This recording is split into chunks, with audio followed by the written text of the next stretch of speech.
ఆ జిల్లాలో అధికార కాంగ్రెస్ పార్టీలో రెండు గ్రూపుల మధ్య రోజురోజుకి గ్యాప్ పెరుగుతుందట. ఇది పార్టీకి తలనొప్పిగా మారిందట. పార్టీ పదవుల కోసం కాంగ్రెస్లో అంతర్గత వార్ పీక్స్కి చేరిందట.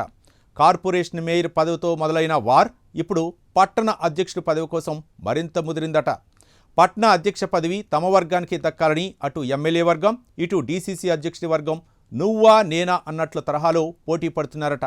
ఇంతకీ ఏదా జిల్లా, ఎవరా నేతలు?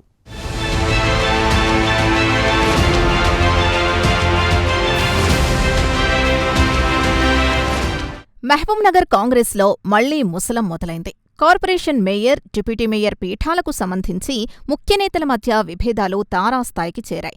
ఎవరికి వారు వేరువేరుగా పార్టీ, ప్రభుత్వ కార్యకలాపాల్లో పాల్గొంటూ వస్తూ ఉండడమే ఇందుకు నిదర్శనం. తాజాగా కాంగ్రెస్ నగర అధ్యక్ష స్థానం భర్తీ అంశం పార్టీలో మరోసారి కాకరేపుతోంది. MLA NM Srinivasa Reddy versus DCC అధ్యక్షుడు సంజీవ్ ముదిరాజ్ అన్నట్లు పాలమూరు కాంగ్రెస్ పార్టీ రెండుగా చీలిపోయింది. దీంతో నియోజకవర్గంలో రెడ్డి వర్సెస్ ముదిరాజ్ల మధ్య వార్ కొనసాగుతోందని ప్రచారం సాగుతోంది.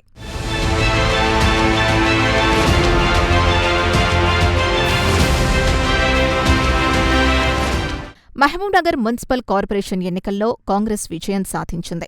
అయితే మేయర్, డిప్యూటీ మేయర్ అభ్యర్థుల ఎంపికకు నిర్వహించిన క్యాంపులో ఊహించని పరిణామాలు చోటుచేసుకున్నాయి. 49వ డివిజన్ నుంచి గెలుపొందిన మున్సిపల్ మాజీ చైర్మన్ ఆనంద్ గౌడ్ భార్య ప్రసన్నకు మేయర్, మైనారిటీ వర్గం నుంచి ఒకరికి డిప్యూటీ మేయర్ పదవులు దక్కుతాయని అందరూ భావించారు. కానీ క్యాంపులో అనూహ్యంగా ఆనంద్ గౌడ్ను పోలీసులు చుట్టుముట్టడం, నాటకీయ పరిణామాల మధ్య మేయర్గా మమత, డిప్యూటీ మేయర్గా ఎం సురేందర్ రెడ్డి ఎన్నిక కావడం పార్టీలో దుమారం చెలరేగడంతో పాటు చిచ్చు రాజేసిందన్న టాక్ కొనసాగింది. దీంతో అప్పటినుంచి పార్టీ రెండుగా చీలిపోయిందట. అలా రెండు గ్రూపులుగా చీలిపోయిన అధికార కాంగ్రెస్ పార్టీ నాయకులు ఒకరిపై మరొకరు అధిష్టానానికి పోటాపోటీగా ఫిర్యాదులు చేసుకున్నారు.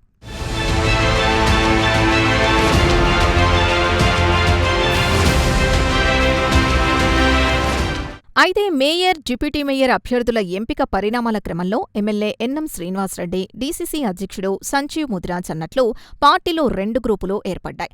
ఎన్నిక పూర్తయిన తర్వాత చాలా రోజుల వరకు ఆయా వర్గాల మధ్య మాటల యుద్ధం నడిచింది. క్యాంపులో పార్టీ నిర్ణయాలకు వ్యతిరేకంగా వ్యవహరించినట్లు అధిష్టానానికి ఇరు వర్గాలు పోటాపోటీగా ఫిర్యాదులు చేసుకున్నాయి. ఈ క్రమంలో కాంగ్రెస్ జిల్లా, మండల కార్యవర్గాలకు నియామక పత్రాలు అందజేసేందుకు టీపీసీసీ రాగా పార్టీ కోసం కష్టపడిన వారికి జిల్లా కార్యవర్గంలో ప్రాధాన్యం దక్కలేదని మహబూబ్ నగర్ గ్రంథాలయ చైర్మన్ మల్లు నరసింహారెడ్డి ప్రశ్నించడం చర్చనీయాంశంగా మారింది.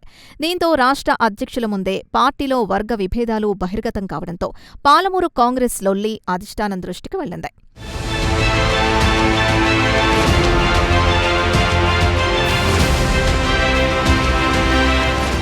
ఇక మేయర్, డిప్యూటీ పదవుల ఎంపికతో మొదలైన వార్ తాజాగా నగర అధ్యక్ష పీఠంతో మరింత ముదిరిందట. ఇటీవలే కాంగ్రెస్ జిల్లా, మండల కార్యవర్గాల నియామకం పూర్తికాగా మహబూబ్ నగర్ నగర అధ్యక్షుడి ఎంపికను వాయిదా వేయడం జరిగింది. ఈ పదవి కోసం తాజాగా ఇరు వర్గాల నేతలు వేరువేరుగా పేర్లను ప్రతిపాదించడం మరోసారి హాట్ టాపిక్గా మారింది. మైనారిటీ నాయకుడు సిరాజ్ ఖాద్రీ పేరును ఎమ్మెల్యే వర్గం సూచించగా, మాజీ మున్సిపల్ చైర్మన్ ఆనంద్ గౌడ్ పేరును డీసీసీ వర్గం ప్రతిపాదించినట్లు సమాచారం. ఓ వర్గం టీపీసీసీ చీఫ్, మరో వర్గం టీపీసీసీతో పాటు పార్టీ రాష్ట్ర వ్యవహారాల ఇన్ఛార్జ్ దృష్టికి తీసుకెళ్లినట్లు తెలిసిందే.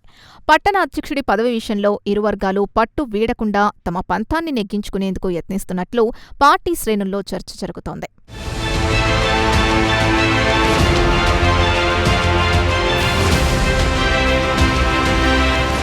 ఇకపోతే మహబూబ్ నగర్ కార్పొరేషన్లో ముస్లిం మైనారిటీలు 36% ఉన్నారని, దాదాపు 70,000 వరకు ఓట్లున్నాయని, కాంగ్రెస్ గెలుపులో ఈ ఓట్లు దోహదం చేశాయని ఓ వర్గం చెబుతోంది.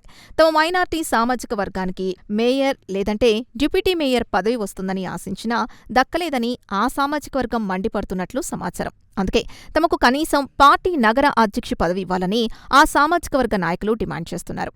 ఇదే విషయాన్ని ఎమ్మెల్యే వర్గీయులు అధిష్టానం దృష్టికి తీసుకెళ్లినట్లు తెలిసిందే.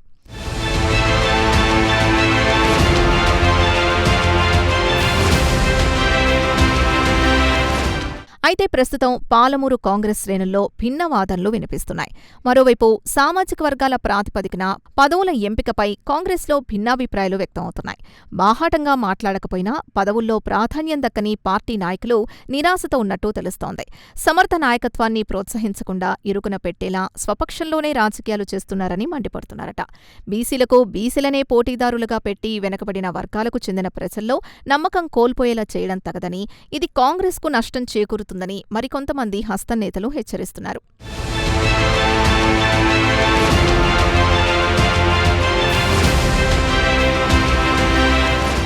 మొత్తానికి ఉమ్మడి పాలమూరు జిల్లా వ్యాప్తంగా కాంగ్రెస్ పార్టీలో రగులుతున్న వర్గపోరుపై అధిష్టానం సీరియస్గా ఉందట.